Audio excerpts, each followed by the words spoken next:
Hey folks, it's been a while. I haven't posted a video in a while. I've had a few of my subscribers ask me when the next video is coming. And, things kind of went quiet. I was kind of really working lots on my cars all summer and enjoying them. And then October came along and it's cooled down a bit. And I've been busy getting ready for winter. So, in this terrible pandemic that we're dealing with, winter's coming, and it's time to start thinking about a winter project because I need something to keep me busy. Because I've been spending a lot of time working from home lately, sitting on a stool in my office for 10 hours a day. I'm starting to feel the winter kind of cabin fever thing already, but it's only the middle of October. So let's talk about maybe options. Maybe I can get some input from you guys on what maybe I might do this winter. 53 is doing fine. I think we'll do a few small projects on it over the winter. Last couple weeks, getting ready for winter, winterizing stuff, getting our cars ready for winter. My wife's car needs snow tires. Winterized my RV, did that myself here. A couple of Sea-Doos, got those ready for the winter storage. And I went hunting for 4 days, and it was Thanksgiving weekend, so it's been pretty busy. So it's time to start thinking about a whip car project. Oh, the other thing I did is I bought this big mammoth of a machine here. It's an older Craftsman snowblower. Picked it up for like $200 US, and needed some work. I tore it right down completely and gutted the transmission, ripped it open. Had a friend do a little bit of welding on the housing and the tranny, and I think I spent a total of maybe I spent $100, I guess, fixing it up. It's a brute.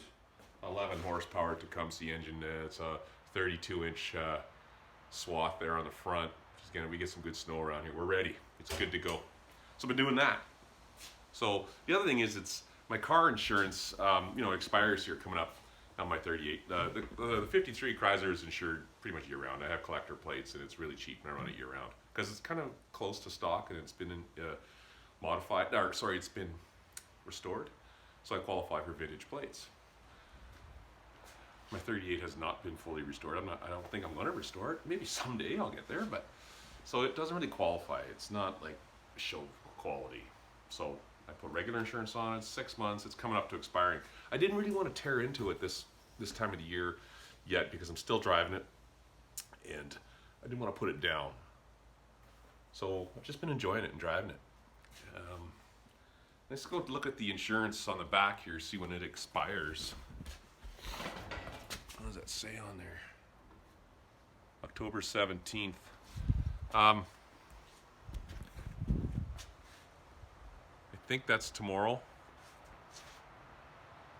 I can't even read. I can't read the date on my watch. I'm getting old. Sucks getting old, and you can't see little tiny numbers on the watch dial there anymore. I think it's tomorrow. So I'm going to take this out for the last cruise of the year tomorrow if it's not raining. I guess I'll get caught in the shower. That's okay. I got the window wipers working, right? I remember doing that this summer. Okay, winter projects. Back on the topic here. My 38 down inside. I don't know if I can get down there or not. I don't know if you can see it. In this area, there is. Boy, that's tough to get at. There's a frost plug or expansion plug. What else? Welsh plugs, they're called. It's hemorrhaging down there. It's bleeding. And it's getting worse and worse slowly. It's kind of awkward to reach down there. If I pull the starter and pull a bunch of things out of the way, I could probably get it out. I'm sure there's somebody that could get it out. I think I could maybe. But it's going to use a slide hammer on it. And there's not enough room there for a slide hammer unless I was to take, my fender right off maybe. So, not a bad excuse to pull the engine maybe and deal with that. There's some other things I wouldn't mind doing while the engine's out. It's a good runner. It runs great, but I I pulled a bearing cap off earlier this year. I looked at it, looked real good. I didn't plastic gauge it. Maybe I'll do that. I wouldn't mind to, maybe pop off all the rod caps after I pull the engine. I put it on my stand over here. I got a spare engine on a stand right here. That's a 218 engine, I think it's a spare I took apart. Put it on the stand and, clean up, put new piston rings, hone the cylinders, look at the cylinders, maybe take some measurements on them, see what they look like. Hone them, new rings, check valve guide wear. While I'm in that far, I could maybe do a couple of valve guides if I need to. I notice a little bit of smoke burning, not a ton, a little bit. It's not bad at all, but a little bit. Worn valve guides will, especially going down a hill, when you're traveling down a hill and your foot's off the gas, the throttle is closed on your carburetor. And every time your piston is going down, it's trying to suck air through that carburetor. And with the throttle valve shut off, if it can't suck air out of there, it's building a negative pressure in the cylinder there. It's going to suck air in from somewhere. It's going to try. And it will actually suck the oil, misty oil that's in your crankcase through the valve guide and into your cylinder. So it can smoke a little bit going down a hill if you have bad valve guides. And then when you get to the bottom of the hill, you give it a little throttle and it puffs some blue smoke and it clears up and it stops and it goes away. That'll get progressively worse and you'll get rough idling when you have worn valve guides. Mine aren't that bad. A little bit of smoke going down the hill, not bad. But you know what? If I'm going to change a frost plug and I'm looking for an excuse to get into the engine and looking for a winter project and can't go anywhere warm this winter, traveling is taboo, the whole COVID thing, when we trapped in the house, no concerts, no so big social gatherings. Seems like as good as winter as any to pull an engine. So I can deal with that Welsh plug too in the block. I'll probably change them all, pull it out, put it on the stand, and change all those plugs, buy new ones. My spare engine here, right here on the stand here, it's this one right here that's leaking right behind the oil dipstick tube here. I'll pull that out. I'm thinking of drilling it and using my slide hammer and banging that out. And I'll probably do a couple of sample trials here on these plugs on this spare engine I have. And then once I've mastered it, I don't think it's that difficult, but hell, try it on here first. And then I'll go into the block in my car there now once I pull the engine. I don't think I need to re-bearing it. Bearings seem good, but you know what? What the hell? We'll make a video and we'll plastic gauge all the caps maybe. I think that's a good series for the winter. We'll go slowly through the engine maybe. We'll pull it, and the rear seal is leaking a little bit. That's normal. They all leak. I mean, I've talked to people that have changed the oil seal on the back of the engine there, the rear seal, like 2-3 times. It won't stop leaking.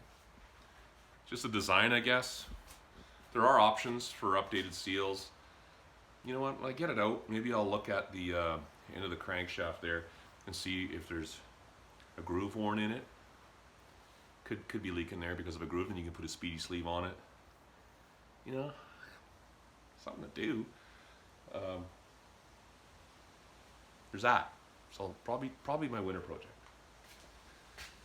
You know, YouTube's funny. I grew up 70s and the 80s. Of course, there was no internet, there was no YouTube, and if you wanted to be entertained, you turned on Wonderful World of Disney on Sunday night, or maybe it was Welcome Back Kotter after school. You know, there was Looney Tunes on TV at 3 o'clock. That was a big deal when I was a kid.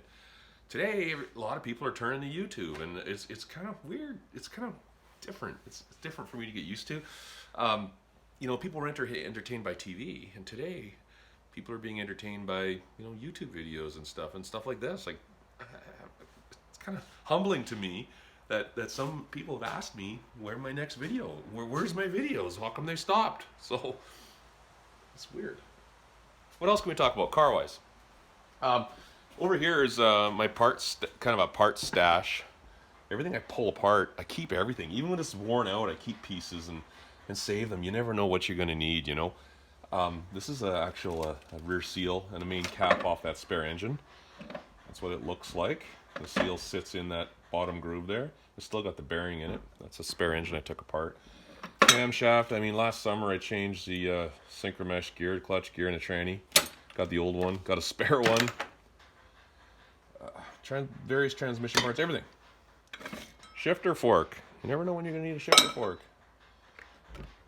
Even this is the alternator mount bracket. This broke on me this summer. And I came over to my spare parts pile.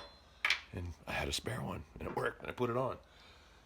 So I don't think I'm a pack rat. I don't hoard stuff. But I do keep my spare parts. You know, I got fuel pumps. Miscellaneous fuel pumps. Quite a few of them. Spare carburetors. You never know when you're going to need a little piece of linkage or something. I got some for my Chrysler. This one's for my 53. And this is what's on my, there's another one for my 53 back there, spare parts. This is called a Carter BBS, I think it's called. These are the same model carburetors. That's what's in my 38 Plymouth. I had to take a bolt out of there. I think somebody online needed one. This little bolt here holds the accelerator pump linkage on. And as soon as I had two carburetors, I pulled it out and I sent it to him for free, you know, just help a guy out.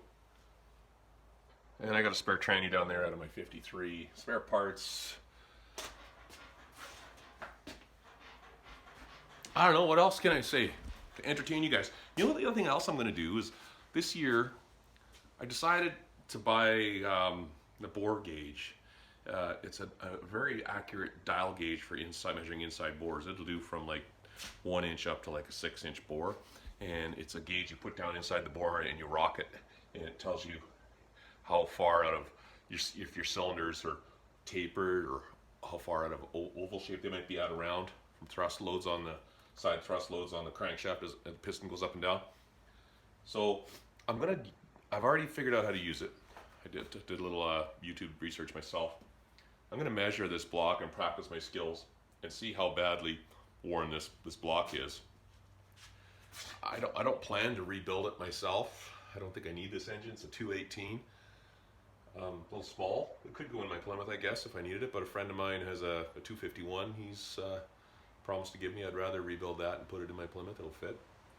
But learning the skills and how to do proper measuring with a bore gauge, it's accurate to within half a thou, I think. So that's pretty good. I'll try that this winter. Measure that up. Yeah, get into our motor skills and see what we can do. I think that's it for today's video. This is my garage, and this is where I'm going to be hanging out all winter. Again, man, that year went fast. Really fast. Even though it was COVID, it's like, wow. You know, the other thing that's worth mentioning is every spring, you know, you're excited to get out and get out and start cruising again after a long winter. And when I'm going to buy insurance for my old car, I think, you know, maybe I'll put 7 months, April, May, June, July, August, September, October. That's 7 months. But here we are, it's the middle of October, and it's gusty out there, and it's quite a bit of cool rain. Roads are a bit of a mess right now. There's not many nice days.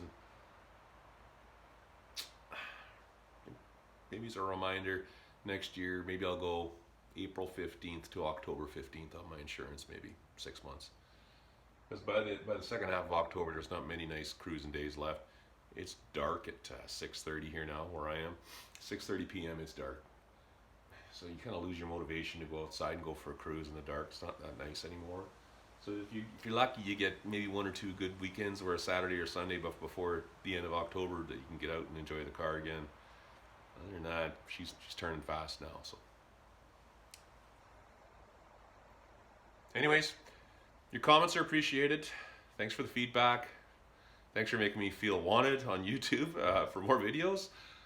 And I welcome your comments. If you guys want me to focus on some type of system that's on this car, if you want me to go through it with you, I'll consider that. If there's something that you want, there's a topic that you want me to cover, we can do that, maybe. See what it is. That's about it. Thanks, and if you can, if you're not subscribed yet, hit the subscribe button. I'd appreciate it. Thank you. Bye.